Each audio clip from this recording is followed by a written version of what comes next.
Let's turn our monitors to Texas now, because happening right now, state lawmakers, they return to the Capitol for a second special session ordered by Governor Greg Abbott. We expect them to vote on redrawing congressional maps. But first, the families affected by that severe Texas flooding, they will testify on the House floor. They're calling on Congress to pass bills allowing recovery efforts to move forward in the state. And today's vote comes after state Democrats fled the state for nearly 2 weeks in protest of Republican redistricting efforts. But Democrats have not stopped demonstrations since they returned. Several other lawmakers joined State Representative Nicole Collier in her protest. Collier slept on the House floor after refusing to sign a GOP-imposed permission slip that required her to leave with a police escort. She has since filed a lawsuit saying the move by Republicans is an abuse of power.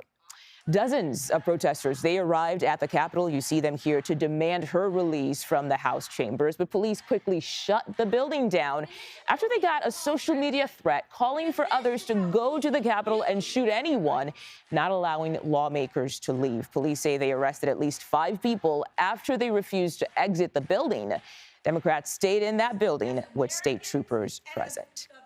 And a reminder for our viewers, Democrats, they hold just 12 seats in Congress to represent the state of Texas, and that puts them in the super minority. Meanwhile, 25 Republicans hold seats in Congress for Texas. But this is where the congressional map stands as of right now. To the left here, you can see the existing map with most of the blue in the middle of the state. And to the right, those small blue dots, well, they shrink even further, marking a loss for Democrats.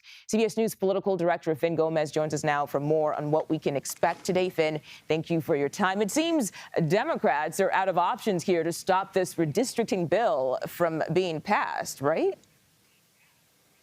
No, that's exactly right, Mugo. I mean, the Republican-controlled Texas legislature is on track to pass these new congressional maps, potentially securing, as you mentioned, up to 5 additional Republican seats ahead of the midterm elections next year.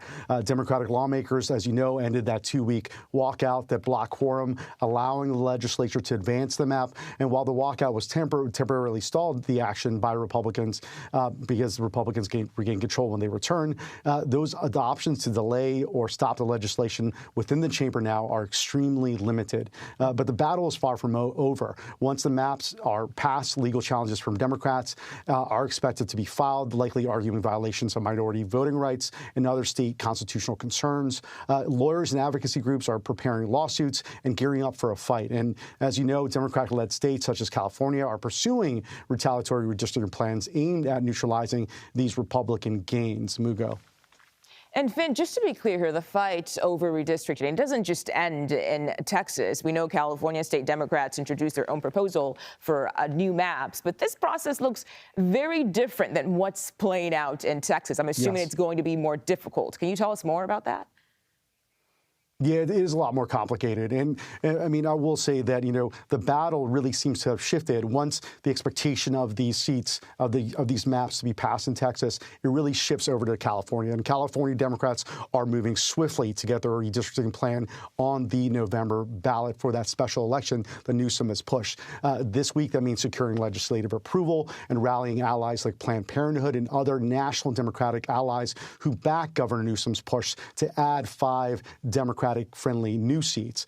Democrats are confronting an unfolding legal challenge, however, from Republicans who have challenged the move in the state Supreme Court, and all signs point to an intense, high-stakes political showdown in California in November. Ultimately, Newsom and Democrats believe they can pass this new map in November that will effectively counter those Republican gains in the Lone Star State. However, Governor Newsom does not have an easy path here, Mugo, as California Republicans are gearing up to challenge these new maps once the special election is challenged. You know, a top Republican involved in the House Republicans' campaign strategy says even if California establishes these new districts, it could really spur other Republican-led states, some of whom are on the fence, to counter California, including Indiana, Missouri, Florida, saying they believe they will have more options and territory to potentially add more Republican-friendly seats. But in a nutshell, this could get pretty messy before these battle lines are drawn and set ahead of next year's midterms, Mugo.